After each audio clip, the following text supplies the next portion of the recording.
In this tutorial, I'm going to show you how to set up a Verizon Personal Hotspot on your iPhone quickly and easily. Let's get started. First, open the Settings app on your iPhone. On the main screen, you'll find an option called Personal Hotspot. Tap on it to open the settings for your hotspot. To enable your Verizon hotspot, simply turn on the toggle for Allow Others to Join.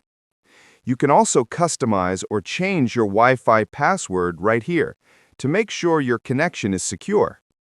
Once enabled, others can connect to your hotspot using Wi-Fi. All they need to do is open their Wi-Fi settings, find your iPhone's name in the list, and enter the password you set.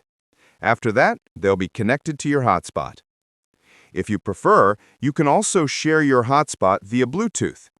To do this, pair your iPhone with your computer by tapping Pair on your iPhone and entering the code displayed on your computer.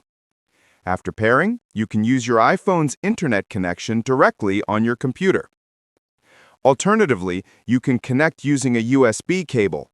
Simply plug your iPhone into your computer and select it as your network source. That's all there is to setting up a Verizon Personal Hotspot on your iPhone. I hope this tutorial helps. If you found it useful, don't forget to like the video and subscribe for more helpful tips.